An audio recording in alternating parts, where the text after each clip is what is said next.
Welcome to Healing the Spirit, a space where we awaken our creativity, deepen our connections, and remember who we are through the lens of astrology, archetypes, and art making. I'm your host, Jonathan Coe.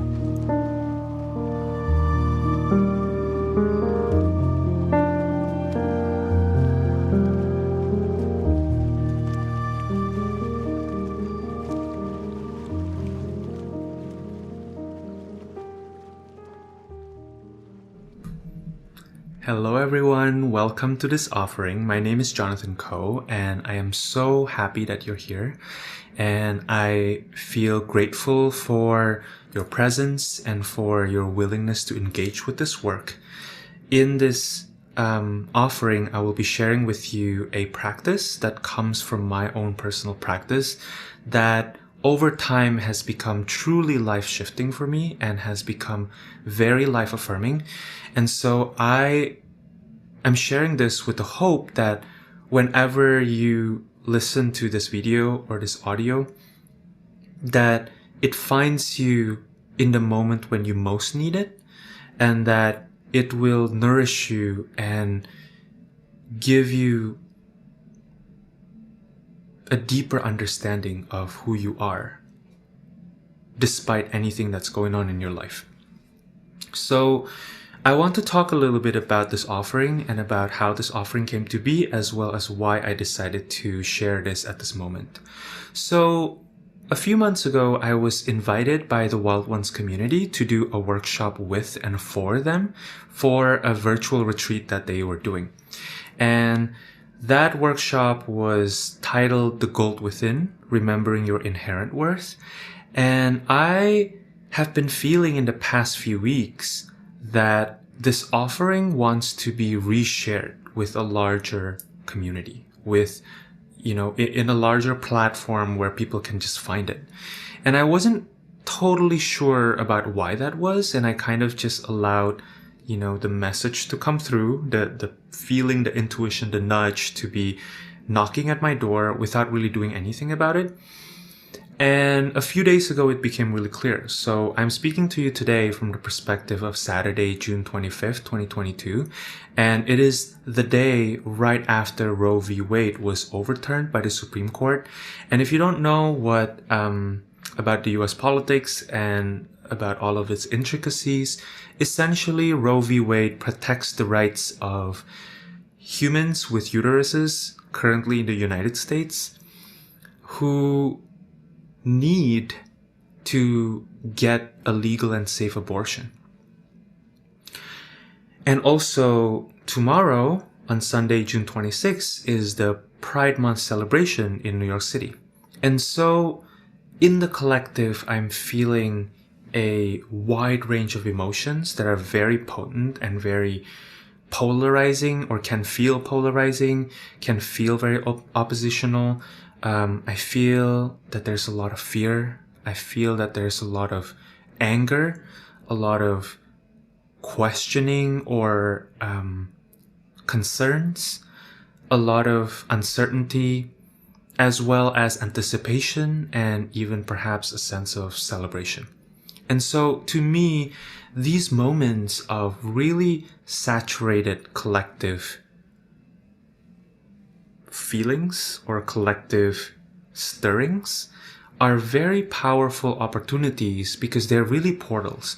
They're portals for us to see what is coming up from our subconscious that wants our attention, that perhaps we haven't really tended to, or that simply have been dormant because there hasn't been that external trigger, right? And so I feel like sharing this practice is my way of contributing to the collective what I can offer.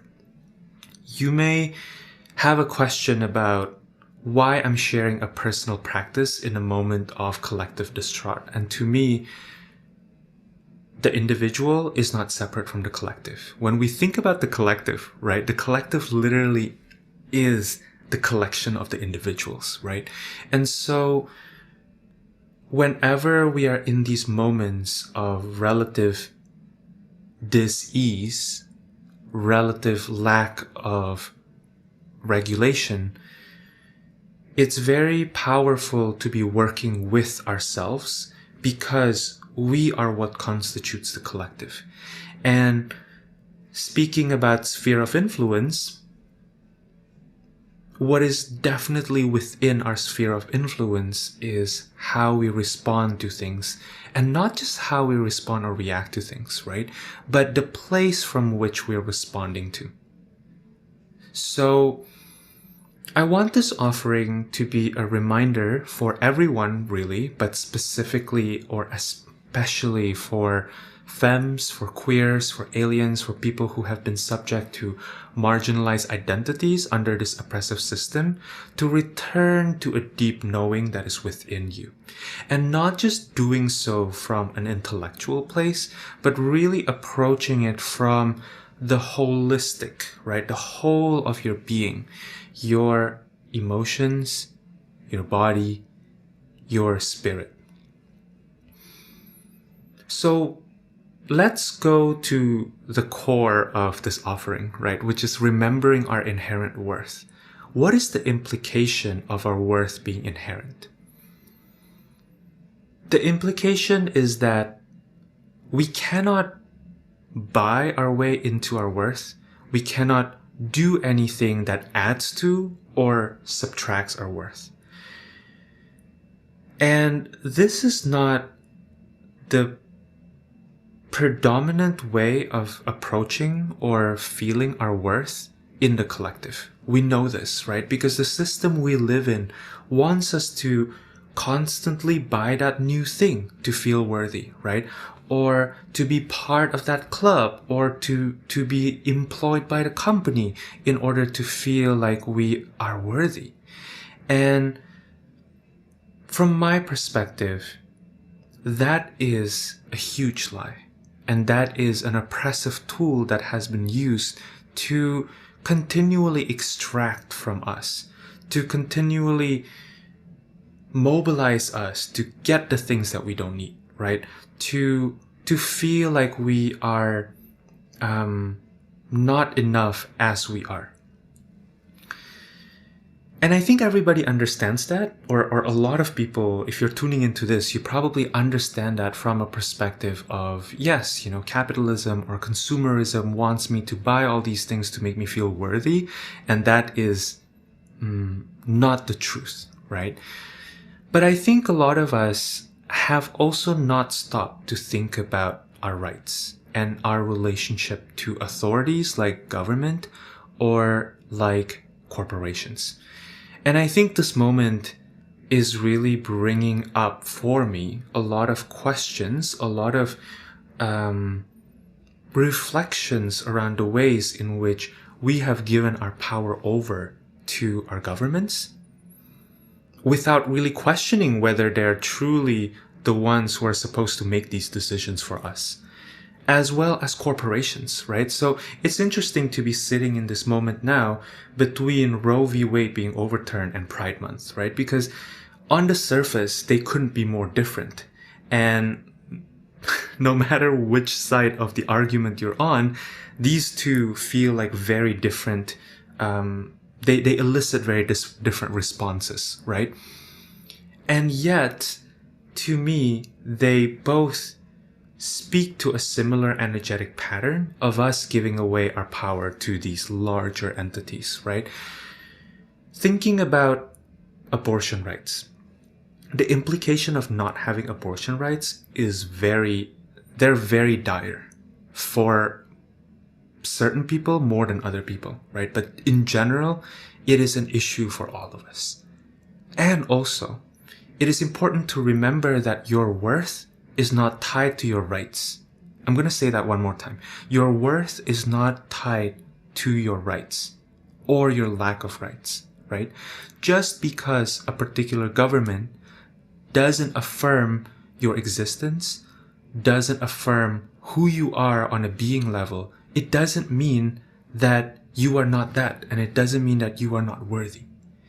And I think we live in a culture where we've been giving our power away so much that we forgot that the government literally cannot affirm our worth, because our worth is inherent. So in a sense, yes, on a human level, people can torture you, or people can treat you very unfairly. People can take away your basic human rights, right? However, that is still not saying anything about your worth. You are inherently worthy because you exist in this planet, that you are part of this wider collective cosmos. You are literally the child of the universe. And so no one and nothing can take that away from you.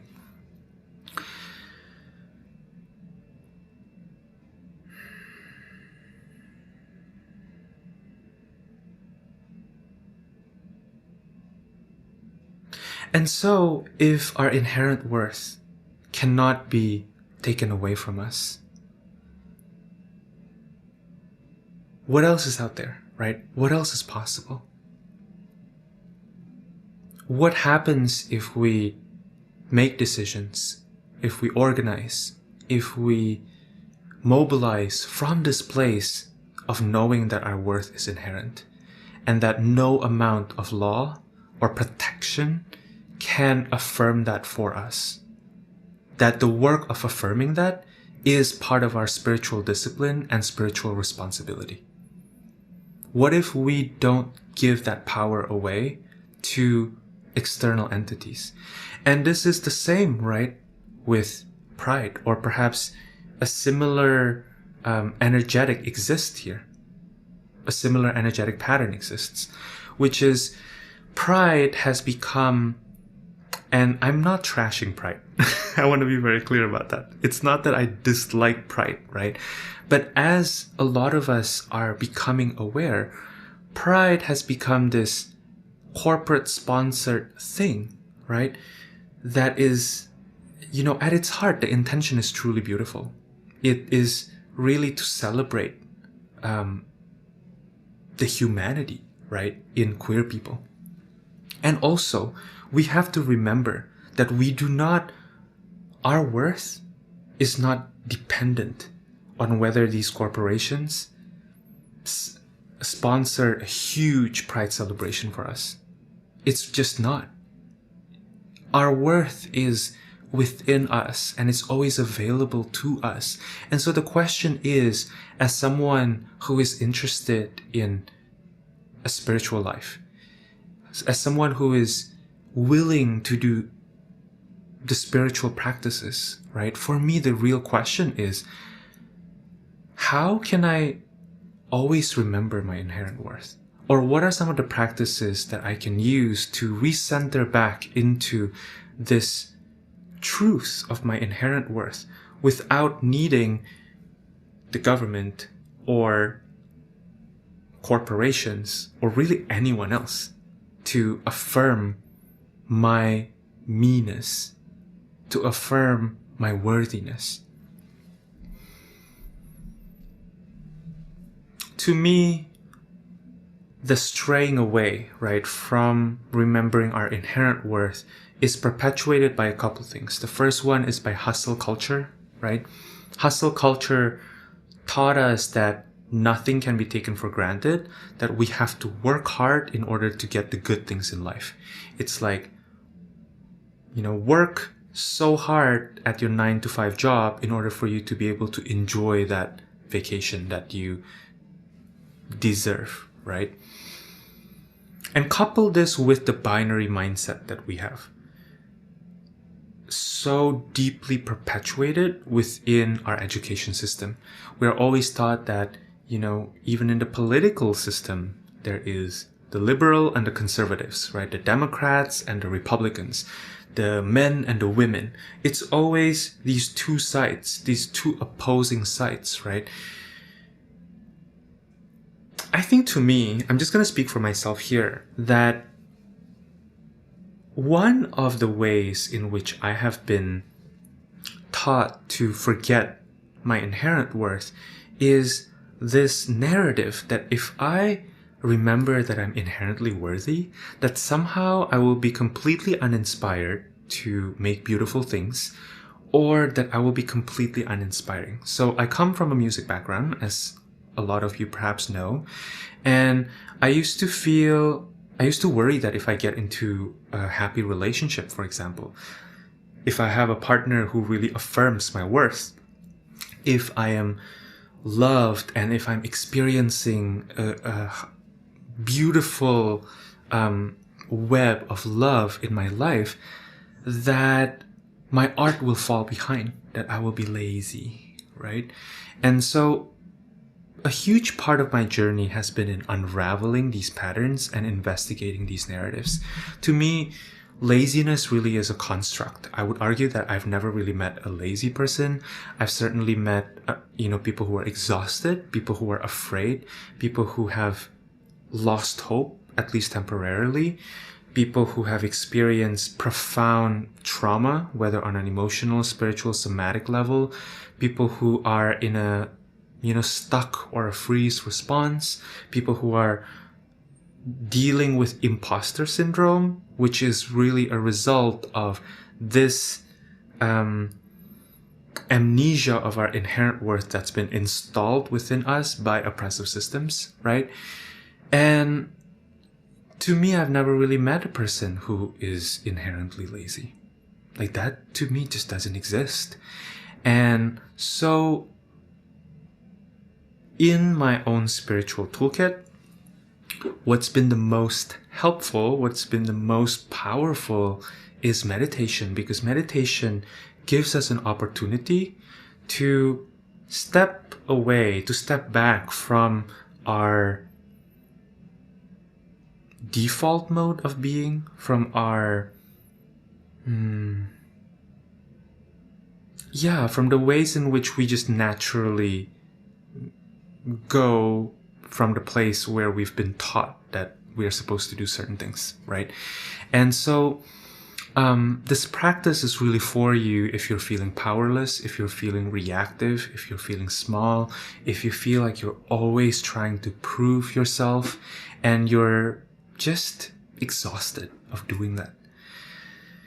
If you're frozen, if you're feeling completely blocked from your true creative self, which we're going to get to in a second, I think this practice is really helpful.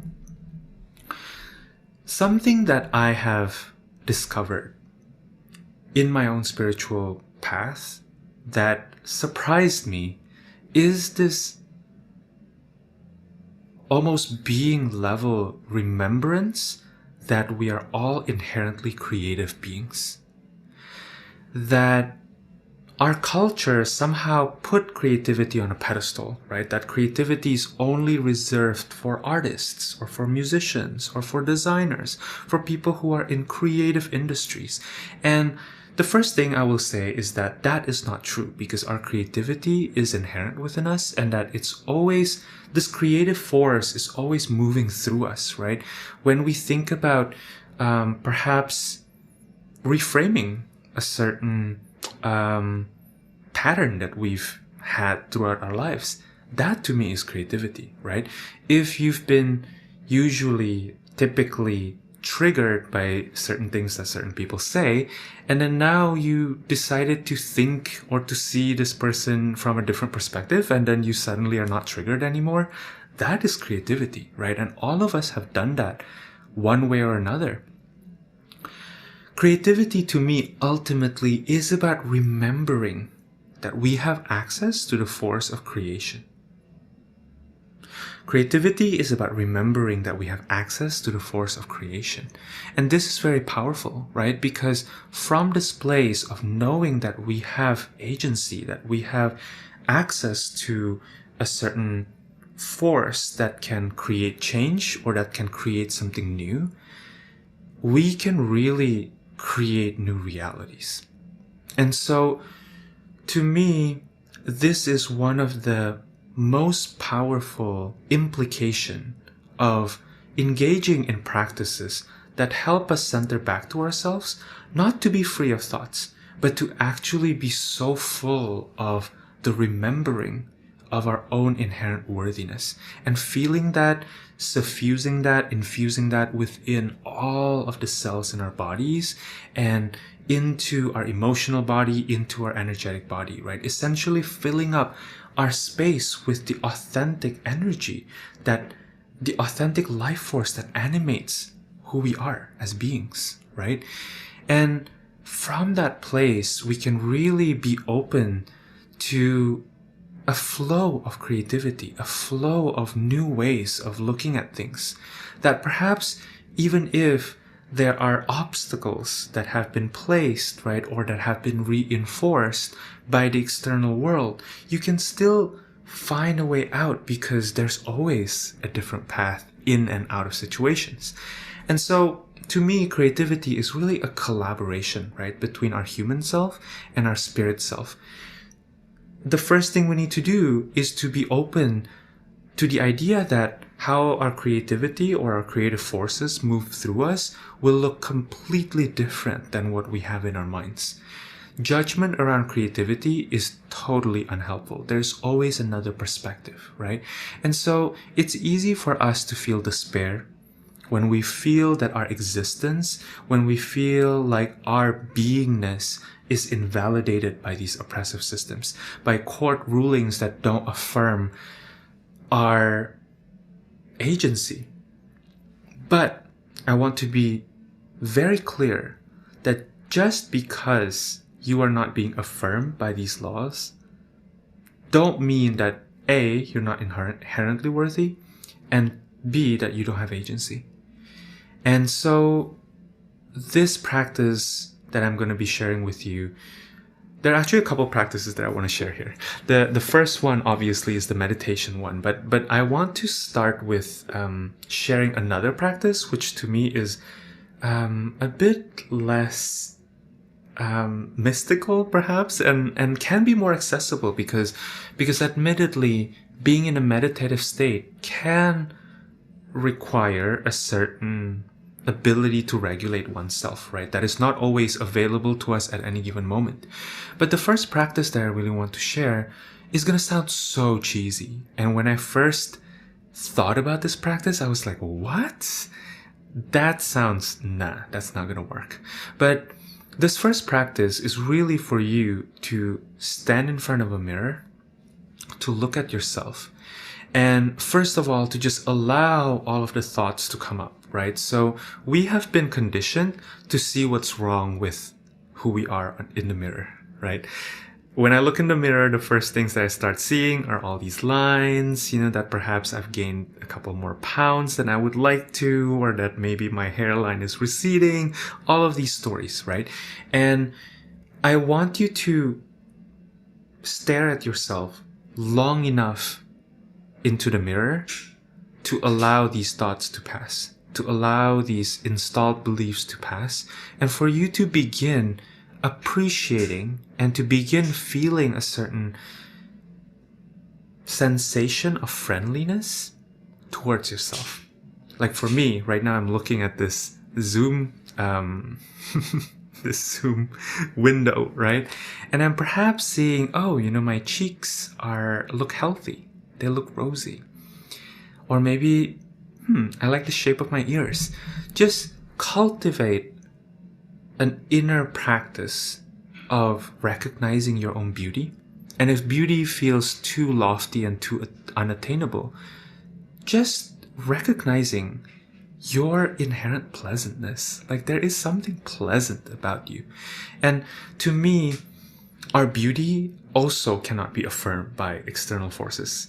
Cannot be affirmed by how many beauty pageants we've won or how many governments say how beautiful we are. It is just something that we have to develop from within. And so if this practice feels too cheesy for you, I would actually encourage you to double down on this practice.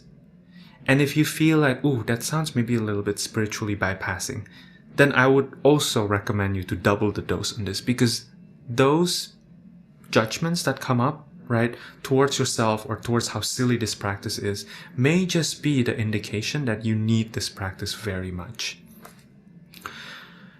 Okay, so I want to get to the meditation practice that I will lead you through. And yeah, I think I've already said this before, but really to me, remembering our inherent worth, the reason why I really want to share this practice is because remembering our inherent worth cannot just happen intellectually, right? It has to trickle down into our being, into our cells, into our spirit. And it's truly a powerful tool to unlocking our creativity, to liberating ourselves, right? Because it takes us out of the hamster wheel of trying to constantly prove something that's already there. It's like an analogy that I like to use is perhaps look at this mason jar, right? If I'm really thirsty right now, and I have to spend a lot of time proving that this mason jar exists and that this mason jar can hold the water, then I am not spending time that I can be using to fill up this mason jar and to actually drink from it, right? To satiate myself. And so similarly, I think a very powerful path to resourcing yourself, to remembering who you are, has to do with just getting to the good parts already, right? Like, let's get to the creativity, right? Let's get to the place where we no longer are trying to prove ourselves, and that we are looking with clarity, right, at what else is available, what else is, what are the opportunities, what are the actions that perhaps I need to take, right? But perhaps even if the action stays the same, can you allow yourself to move from a place not of feeling desperate, not of feeling like there's no time, but from a place of true empowerment? Because true empowerment can bring about true change. A few words about meditative practices. Any practice is really only useful when you actually put it into action, right? So what that means for a meditation practice is that often the benefits don't happen from just sitting one time, right? Often the practice is the point. The practice is about coming back to it over and over and over again. And while I'm not a huge fan of saying, do this every day or something like that, right? I want you to, if you decide to engage with this practice, to allow yourself to feel into the resonance, right? Perhaps you will never really use this practice again, but if you do feel called to return to this practice, do so. Listen to that voice. I also want to emphasize that the practice I'm sharing is really a framework, and as I'm guiding you, feel free to tweak it in whatever way feels resonant to you, right? You have full sovereignty. Even though I'm the one facilitating this practice for you, you are really the one who is in charge, right? You are really the captain of your own ship. So, perhaps when I ask you to do some body scanning, just allow yourself to not get stuck in thinking that you have to do it the way I say it, right? Feel free to skip some steps or to add your own additional steps. Finally, I also encourage you to trust your experience.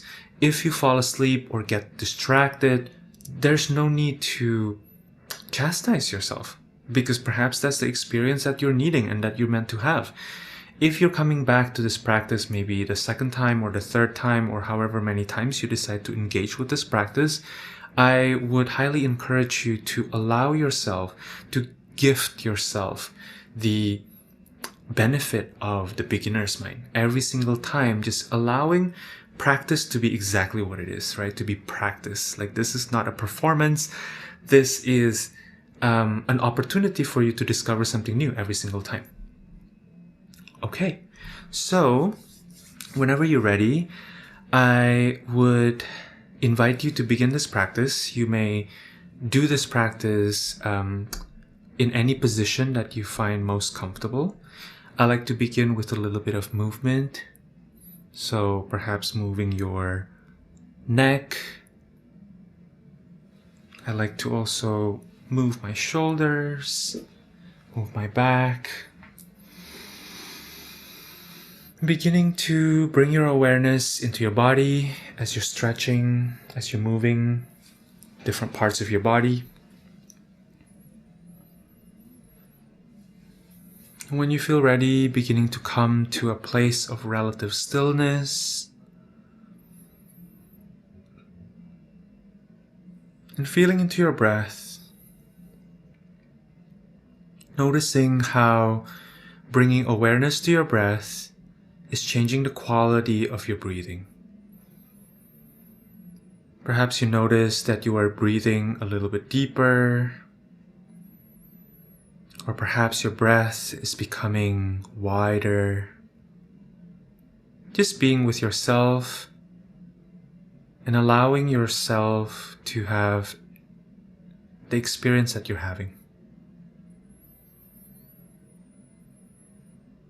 If it feels accessible to you today, you may want to close your eyes or simply stare off into the distance and invite yourself to come into a meditative state.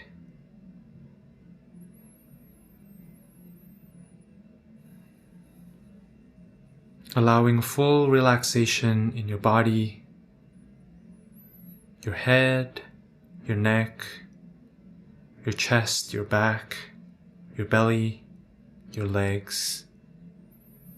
Just allowing everything to be pulled down by gravity and to be a little bit more relaxed.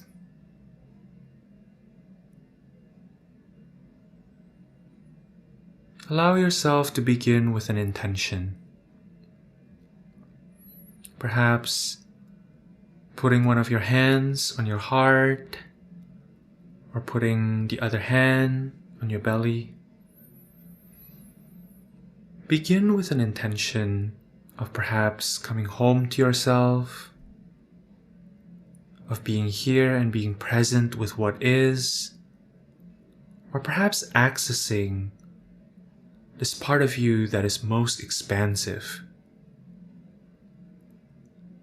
that have access to greater perspectives.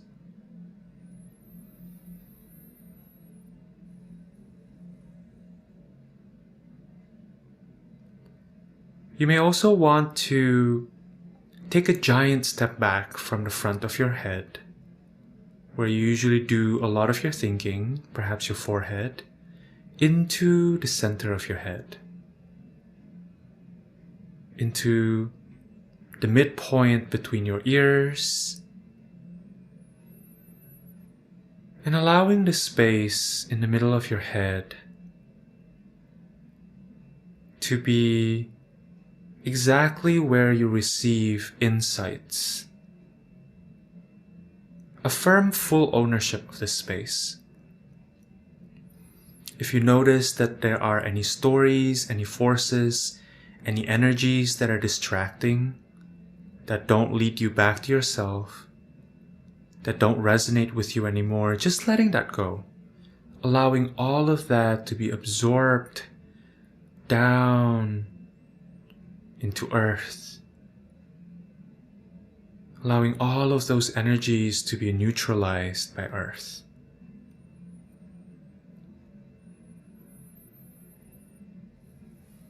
And from this place of relative clarity, of neutrality, notice what's in that space, in the center of your head. For me, I tend to experience a moving body of water, a river or an ocean, or sometimes I feel or hear the sound of the wind, or I get this image of an open field full of flowers. Just settling in within that space and allowing yourself to have full ownership of this space.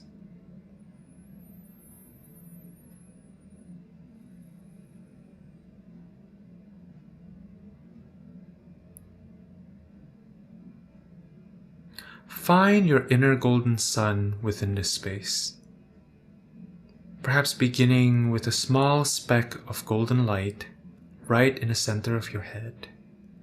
And then allowing this beautiful speck of light to slowly expand, to slowly fill up your whole head with this golden ray of sun.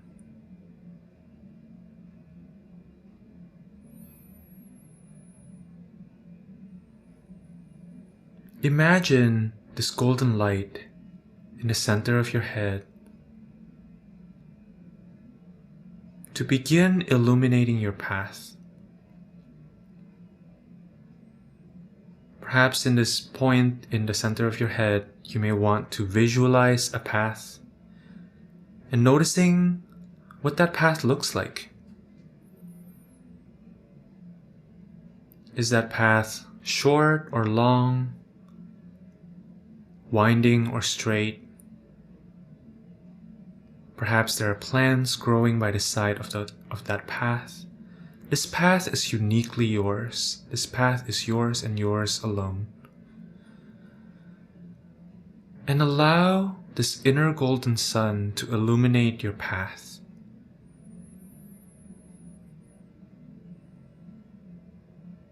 Allow yourself to walk in the direction of this golden sun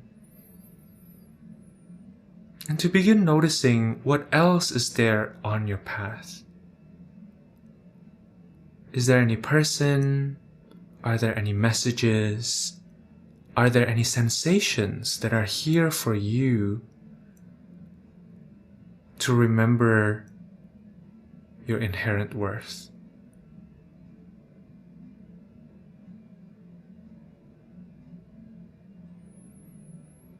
To me, this practice of accessing our inner golden sun in the middle of our head is so powerful because immediately my body shifts into a different state of regulation.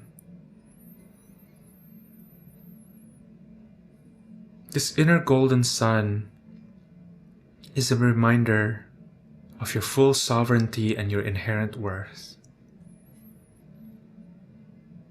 And allow this inner golden sun to continue to illuminate the space within your head. Now bring your attention to your heart, to the space between your chest or in your sternum, and just notice what's there. Notice any emotions, any sensations, any thoughts, perhaps anyone else's energy.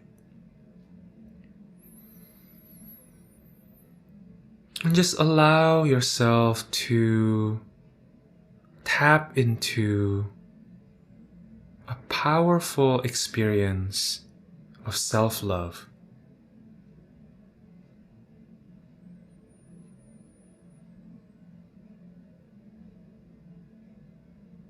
Notice how this is showing up for you.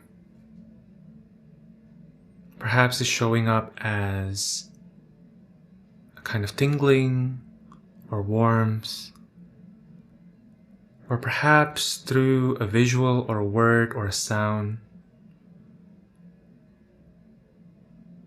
Just allow yourself to be in your heart space fully for a few moments.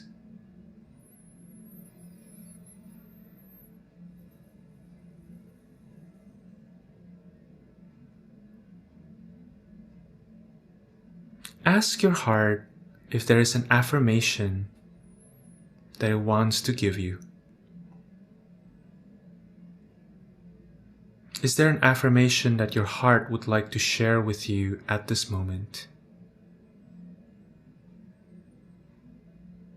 This affirmation can be verbal, can appear as words, but they may also appear as an energy. And trust that energy, or whatever it is that you receive or don't receive, is exactly the experience you're supposed to have at this moment. Your heart is such a powerful organ.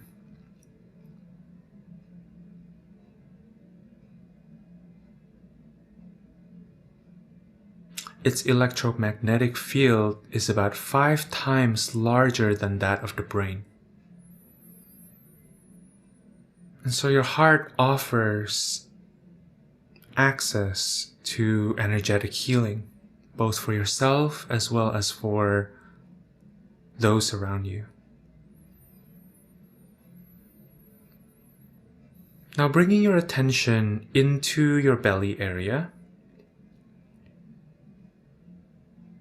your solar plexus chakra, also called the dantian in Chinese medicine, or also called the hara in Japanese tradition. Just noticing what is present in this space.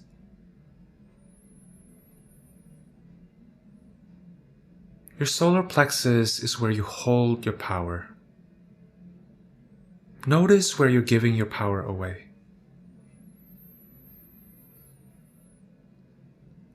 Notice any holes in this area or any knots. And allow the energy of your heart, as well as the energy from the golden sun in your headspace, to illuminate, to transmute the denseness that is in your solar plexus. Anything that needs transforming, anything that needs releasing, anything that needs transmuting, allow the heart, as well as the golden sun, to work its magic on you.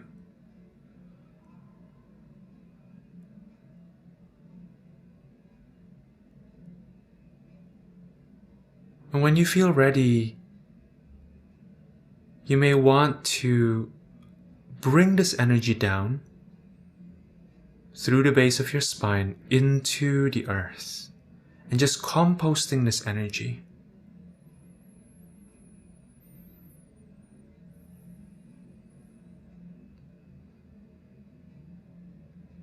Affirm that your solar plexus area, the center of your willpower, is yours and yours alone. From this place of relative clarity, of relative ease perhaps, ask what this solar plexus space wants to be filled with. Is there anything that your solar plexus would like to be filled with? Perhaps creativity, perhaps courage, perhaps trust, perhaps a sense of fullness. And synchronizing your breath, simply allowing and trusting whatever quality it is that you're bringing in to simply land in the solar plexus area, igniting this part of your body.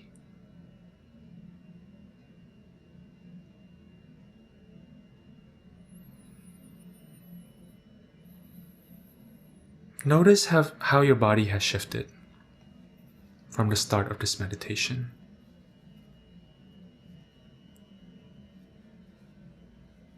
Notice how your nervous system is reacting to this setting of having the golden sun be in the center of your head, to allow your heart to be open and to be giving this healing energy throughout your body and out into your field around you.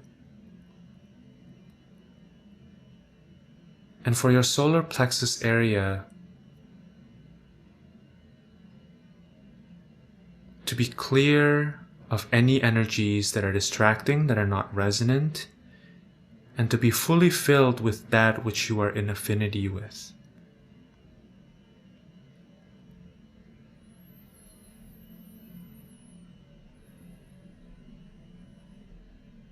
You may want to stay with this practice, with this sensation, for as long as you would like.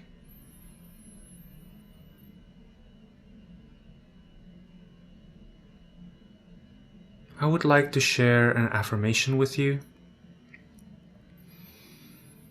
here at the end of your practice, may you create that which is fully meant for you at this moment. May you bring forth your inner golden light into the world and share in ways big and small. May you create that which is fully meant for you at this moment. May you bring forth your inner light into the world and share in ways big and small. Whenever you're ready, you may begin to come back to this space, come back to this time, come back to your body, to the room that you're in. Slowly opening your eyes, looking away from your computer or any electronic devices, and simply noticing the four corners of the room.